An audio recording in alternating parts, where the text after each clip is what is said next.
মুসলিম বিধায়কদের চ্যাংদোলা করে রাস্তায় ফেলবো। শুভেন্দু অধিকারীর এই মন্তব্যের ফলে বঙ্গ রাজনীতিতে একটা আলাদা উত্তেজনা তৈরি হয়েছে। শুভেন্দু অধিকারী হঠাৎ করে এরকম একটা মন্তব্য করলেন কেন? সরাসরি একটা জাতিকে টেনে এনে এরকম মন্তব্য করার পিছনে তার কিন্তু একটা বড় উদ্দেশ্য রয়েছে। দেখুন, এরকম মন্তব্য গণতান্ত্রিক দেশে বা রাজ্যে মোটেও কাম্য নয়। কোনো রাজনৈতিক দলের বা কোনো ধর্মের মানুষের এরকম মন্তব্য, অর্থাৎ ধর্মকে টেনে এনে মন্তব্য করা কিন্তু মোটেও ঠিক নয়। কিন্তু যদি ভেবে দেখেন, শুভেন্দু অধিকারী কিন্তু এরকম মন্তব্য আবেগের বশে করেননি। তিনি একজন বিধায়ক এবং দীর্ঘদিনের রাজনীতি করে আসা নেতা। তার এরকম মন্তব্য কিন্তু একটা বড় রাজনৈতিক চাল। তাহলে এখানে আপনারা একটা প্রশ্ন করতেই পারেন যে নেতারা কি রাজনীতি নিয়ে খেলা করছে? হ্যাঁ, এই প্রশ্নের উত্তর হবে নেতারা কিন্তু রাজনীতি নিয়ে খেলা করছে। আর সেই খেলায় বা ফাঁদে আমরা যদি পা দেই তাহলে ক্ষতি হবে আমাদেরই, অর্থাৎ সাধারণ মানুষের, এই রাজ্যের কিন্তু ক্ষতি হবে। শুভেন্দু অধিকারী ঠিক কি বলেছিলেন সেটা যদি একবার আমরা ভেবে দেখি, তিনি বলেছিলেন যে মমতা বন্দ্যোপাধ্যায়কে হারাবেন, বিমান বন্দ্যোপাধ্যায়কে হারাবেন, তারা ক্ষমতায় আসবে এবং যে কটা মুসলিম বিধায়ক তৃণমূল থেকে জিতে আসবে তাদের তারা চ্যাংদোলা করে রাস্তায় ছুঁড়ে ফেলবে। তার কথা অনুযায়ী তর্কের খাতিরে যদি আমরা ধরেও নেই যে বিজেপি মুসলিম বিধায়কদের রাস্তায় ছুঁড়ে ফেলবে, সেটা কিন্তু তখনই সম্ভব হবে 2026 সালের বিধানসভা নির্বাচনে বিজেপি যদি জয়লাভ করে ক্ষমতায় আসে, তখনই কিন্তু এটা সম্ভব হবে। কিন্তু বাংলার যে রাজনৈতিক যে পরিস্থিতি রয়েছে, তৃণমূল কংগ্রেসের যে প্রভাব, সাধারণ মানুষের কাছে তাদের যে গ্রহণযোগ্যতা এবং তাদের যে রাজনৈতিক সংগঠন রয়েছে, তাতে কিন্তু 2026 সালের বিধানসভায় তৃণমূল কংগ্রেসই কিন্তু আবারও ক্ষমতায় আসবে। বিজেপির ক্ষমতায় আসার কিন্তু 40% কিন্তু চান্স নেই।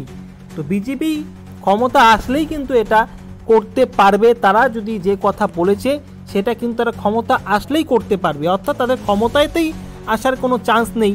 তো এই সমস্ত যে ছুঁড়ে ফেলে দিব, এই সমস্ত কথার কিন্তু তাদের কোনো বাস্তবে কিন্তু কোনো মানে নেই। তো শুভেন্দু অধিকারীর এই মন্তব্যের ফলে কিছু মানুষ এমনভাবে যে রিয়্যাক্ট করছে, যেটা সত্যি সত্যি মনে হয় বিজেপি ক্ষমতায় এসে মুসলিম বিধায়কদের ছুঁড়ে ফেলবে। আবার বিজেপির মধ্যেও অনেকের একটা আনন্দ উচ্ছ্বাস দেখা যাচ্ছে, তারা ভেবেই নিয়েছে যে তারা ক্ষমতায় আসবে এবং ক্ষমতায় আসার পর তারা মুসলিম বিধায়কদের ছুঁড়ে ফেলবে বা মুসলিমদের প্রতি তাদের যে রাগ ক্ষোভ রয়েছে তারা সহজেই মেটাতে পারবে। এটা কিন্তু একটা বিজেপির মধ্যে একটা আনন্দ উচ্ছ্বাসও তৈরি হয়েছে শুভেন্দু অধিকারীর এই মন্তব্যের ফলে। কিছু মানুষ তারা না ভেবেই কিন্তু উচ্ছ্বাস শুরু করে দিয়েছে, এই বুঝি আমরা ক্ষমতায় আসলাম। বিজেপির বিরোধী দলনেতা শুভেন্দু অধিকারীর মন্তব্যকে যদি আমরা দেখি, তিনি যেটা বলেছিলেন এবং তার সেই মন্তব্যের পিছনে কিন্তু একটা উদ্দেশ্য আছে। অর্থাৎ বিজেপির এরকম মন্তব্য করার যে উদ্দেশ্য, সেটা হচ্ছে তারা এরকম মন্তব্য করলে তারা খবরের শিরোনামে উঠে আসবে, রাজনৈতিক চর্চায় থাকবে। এরকম মন্তব্য করার ফলে যে অপর দল রয়েছে তৃণমূল কংগ্রেস, সেই দলের বিভিন্ন নেতারা প্রতিনিধিরা কড়া মন্তব্য করবেন। একটা উত্তেজনার রাজনীতির পরিবেশ তৈরি থাকবে চারিদিকে, বিজেপি চর্চায় থাকবে, হিন্দুবাদী বিজেপি খুশি হবে, মুসলিমরা ক্ষিপ্ত হবে, একটা ধর্মীয় ভেদাভেদ তৈরি হবে, আর যার ফলে হিন্দু ভোট তাদের পক্ষে পড়বে। এই উদ্দেশ্য নিয়েই কিন্তু এরকম মন্তব্য বিজেপি করে থাকেন বা বিরোধী দলনেতা কিন্তু এরকম মন্তব্য করেছেন। তার উদ্দেশ্য ছিল কিন্তু এই। কিন্তু বাংলার মানুষ কিন্তু বিজেপি যেটা ভাবছে যে এই ধর্মীয় রাজনীতি করে তারা হিন্দু ভোটকে সম্পূর্ণভাবে তাদের নিজেদের দিকে নিয়ে আসবে আর তারা ক্ষমতায় চলে আসবে, এই কাজ কিন্তু অত্যন্ত কঠিন।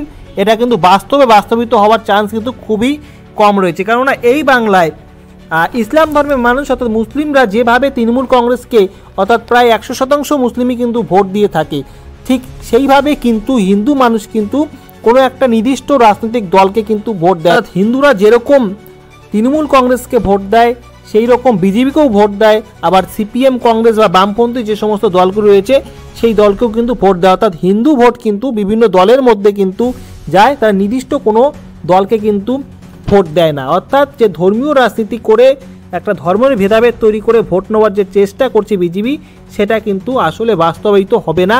এটা একটা রাজনৈতিক ভেদাভেদ তৈরি করছে।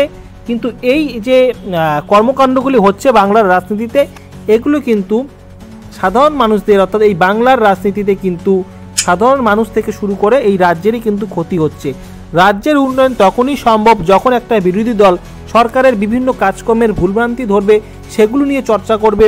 কর্মসংস্থান, স্বাস্থ্য, শিক্ষা, এই সমস্ত ইস্যুগুলি তারা সামনে তুলে ধরবে। তাহলেই কিন্তু তখনই একটা রাজ্যের সার্বিক উন্নয়ন কিন্তু সম্ভব, বা সেই দলের যদি সরকার পক্ষে কোনো ভুল থাকে তো বিরোধী দলের গ্রহণযোগ্যতা তখন কিন্তু সাধারণ মানুষের কাছে বাড়বে এবং তখনই তারা ক্ষমতায় আসা তাদের সম্ভাবনা থাকে।